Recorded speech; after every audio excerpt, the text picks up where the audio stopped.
Coming up on today's show, student rent strikes continue at the University of Manchester. We'll be looking at the increase in domestic abuse since the coronavirus lockdown. And 'tis a season to be jolly careful, says the Prime Minister, but what do NHS key workers think of the new winter plan?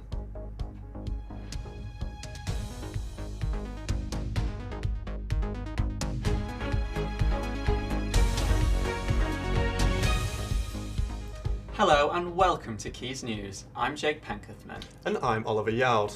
Our top story. Students at the University of Manchester have announced that they will continue their rent strike into the new year. They said they will not stop until the government have met their demands. Aaron Benzoe has been to find out more. Community.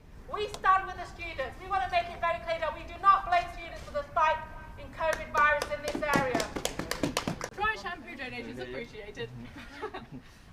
Students at the University of Manchester are here today in solidarity of the UAM rent right scheme. They are occupying at the Owens Tower Park building where they demand their needs be met. So far, they're living in poor conditions such as no hot water, which is very detrimental to their mental health. In the first few weeks, I got COVID and there were like multiple break-ins across in my student halls, and I heard stories of they were like the accommodation group chats, people saying like pictures of dead rats that they find, and there's just such a lack of support and such a lack of like maintenance actually replying on time. I was like, what am I here paying for? All the emails before I actually moved in were saying we'd get in-person teaching, and so that's why I moved. But as soon as we got here, that was completely a false promise. My fridge was broken, so a flat of 10 people didn't have a fridge for 6 weeks. And it's like, how after 2 years, like, have they still not fixed these issues? And I think the answer is because they don't have to, because every year students pay the prices, even though Manchester accommodation is famous for being rubbish. But their students are not alone, as the Stand Up to Racism campaign and the Unison Manchester are also here to support the students. To bring people, particularly first years who don't know anybody, who've come to a strange place where they don't know people, to then expect them to spend all that time locked up in a flat is actually asking for their mental health to deteriorate. I live about 5 minutes away from this campus, and I know that this area there's been a massive spike, but I, as an anti-racist campaigner, but as a local Mancunian, as a part of this local community, do not hold the students responsible. Black students being racially profiled. The students are also fighting for the injustices happening to young people, like the Manchester University student Zach, who was racially profiled last week. I'm recording it. I'm a University of Manchester I'm recording student. it. They're trying to snatch my car from me. So when's the end goal? When will you guys move out? When our demands are met, so when we've got a 40% rent reduction, better living conditions and no redundancies for staff for the duration of the pandemic. Rich for people in our local community, and I say that when I talk about local community because the students are part of our local.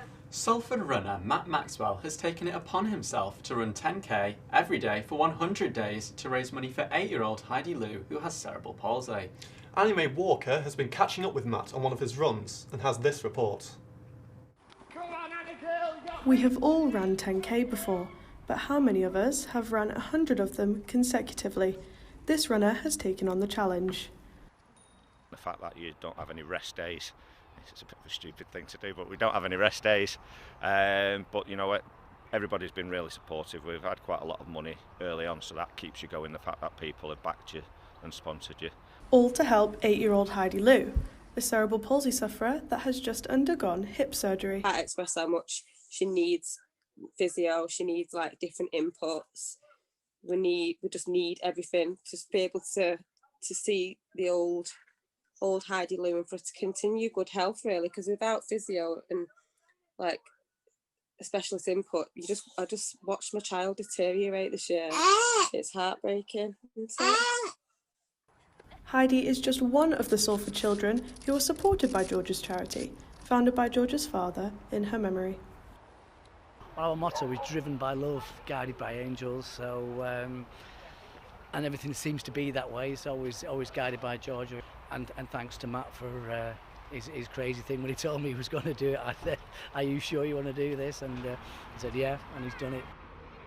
The turnout here today has been much better than expected, with over 30 people showing up to do their 5 and 10 kilometre runs. They've raised over £7,500 already, and that number does keep going up.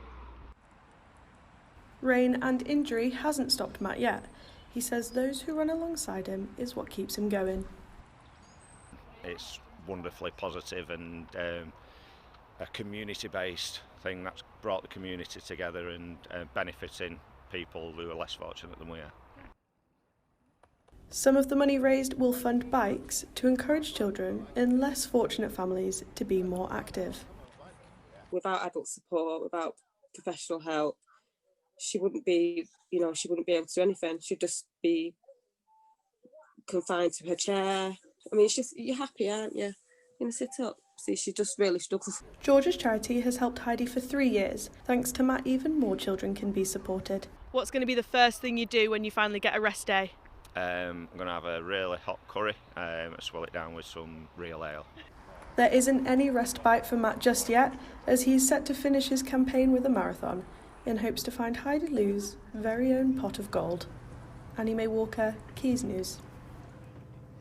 What a fantastic achievement. She's done herself and Heidi proud.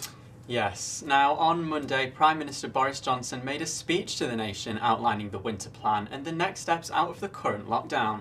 But what do NHS workers think of the plan? Our health correspondent Beth Noon is live at Salford Royal Hospital to tell us more. Hi, Beth. Hi, Holly. Yes. What is the new tier system, basically? In tier 1, there is the standard rule of 6, where you can gather indoors and outdoors. In tier 2, there is the you must not socialise with anyone other than in your household. And tier 3 is the strictest tier ever. And just like to sum up tier 3, it's just like lockdown, but gyms and non-essential shops can remain open and all hospitality businesses must close. Earlier today, I spoke to an anonymous source from an NHS frontline worker to gather their thoughts on what the Prime Minister said on Monday. Here is what he had to say. I don't agree with it, as they should keep us into lockdown until the first week of Christmas. The NHS at the moment stretch at COVID patients, CPAC, being ventilated. If it goes back into how it is, this moment just make stretched as it is. What do you think about the new 3-tier system that Boris Johnson said? I understand why he wants to get people back in. I think it's a load of rubbish, because people don't abide by the rules they're supposed to be doing. You see them when they're going out and around, or when they don't have their masks. Just think, oh, we won't get it. Boris Johnson has suggested that we could have a COVID-19 vaccine by Christmas, but do the people of Britain want it? Krista Daniels reports. More and more companies are saying there could be a COVID-19 vaccine by Christmas, but do the people of Britain want it? PM Boris Johnson took to his Facebook page on the 16th of November while isolating to share an update where he spoke about a prospect COVID-19 vaccine. The prospect of a vaccine which I hope will be able to start distributing to those who really need it, perhaps even before Christmas. Gemma Nixon, a 33-year-old mother of 2 from Broughton, said that she and her children will not be receiving the vaccine. I've got 2 children and there's no way they'd be having it. I'd rather keep them home. Miss Nixon's concerns are shared by many other Britons. According to a KCL study, only 53% of all people surveyed would be very likely to receive the vaccination if it was offered to them. A nurse who wished to remain anonymous has been working on a COVID-19 ward throughout the whole of lockdown and is unsure whether she wants the vaccine. I don't know if I'm going to have it myself. I don't know if I want it myself. Do you know what I mean? Because like I say, it hasn't really been tested that much. I think with me, I'd probably wait, watch a few other people have it and see what happens. I'd probably leave it a couple of years, to be honest. But this is not helpful, is it, to other people in the short term? For this to work, apparently over 55% of the population needs to have it for it to have an effect. So I guess it's down to those of us that are brave enough to try it. I mean, if it did work, that'd be amazing, wouldn't it? It'd be amazing to just eliminate COVID. We could all go back to normal, couldn't we? We could all start seeing our friends and family again. How amazing would that be? I just hope it works. Sadie, a pupil at a secondary school in Essex, thinks that her and her peers should be vaccinated to decrease the spread. Yeah, I would personally like to take the vaccine. I'm a little bit worried that I might be like stopped from doing that, but I think it's a matter of whether mum and dad would let me, to be honest. The main thing that we should focus on right now is the fact that they have found a vaccine and that it could possibly really help. It seems like the safest idea to get it, but if we weren't allowed to have it and we weren't allowed in school without it, that could possibly really hinder all of our educations. So the question is, will this be the vaccination for the nation? Krista Daniels, Quays News. Today is White Ribbon Day, and over lockdown there has been an increase in domestic abuse cases, making this White Ribbon Day more important than ever. Olivia Linley tells us more. Our homes are meant to be a safe place, but if you are living with domestic abuse, they can often be the most dangerous of places. This year has seen a significant increase in violence and abuse due to the COVID-19 lockdowns. Particularly this year with COVID, are aware of the difficulties many people have been facing, whether that's accessing support or experiences within the home, like tensions are more likely to increase, we've found, just because everyone's in the same space. Maybe the usual outlets for releasing frustrations are not there. The increased risk has seen downloads of the free Bright Sky app increase by a third since the first lockdown in March. The app offers immediate help and support, but the increase of cases has also concerned local charities.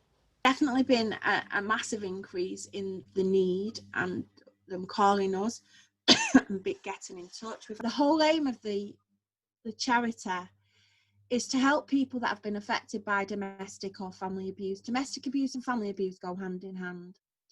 And along with that comes mental health issues, physical health issues, drugs, alcohol. Charities are saying that there is help out there, but they are under pressure. The issue that we've had during lockdown has been some heartbreaking stories. The mental health of our clients has declined, especially those that depend on us for emotional support. Since the 28th of October, abortion in Poland has been banned, with women no longer permitted to have an abortion except in special circumstances. And how will this affect not only women in Poland but around the world? Liz Grattan has more details. This is outside the Polish embassy in Manchester.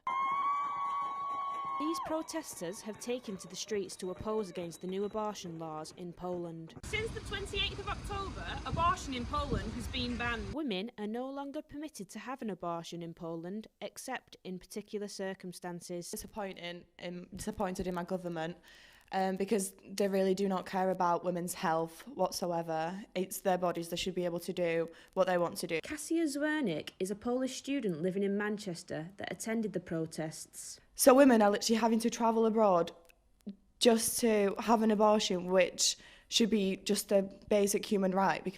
Especially that in Poland, contraception is very hard to get. It's not free and doctors can just deny you it. So it's a very hard situation overall. So obviously if you're poor or less unfortunate, you cannot just travel to a different country, get an abortion and be fine with it. So women are having to either use coat hangers, throw themselves down the stairs. There's plenty of horrific options in order to do it. But I spoke to a girl that had an abortion when she was just 18. How do you feel that women in Poland may now be in a position that you were in when you were 18 and unable to get an abortion? I just find it really upsetting just because, it's kind of a traumatising thing anyway, as it is. It's just not right, and women should be able to have control over their own bodies. I don't think I would have been able to go to uni and stuff and just enjoy my life the way that I have. And also I'm not with the lad who was the father of the baby. Abortion in Poland may now be illegal, but that will not stop protests from filling the streets. Liz Grattan, Quays News. That's all we have time for today. To keep up to date, follow us on Twitter at Quays TV. We'll be back next week. Until then, take care. Goodbye.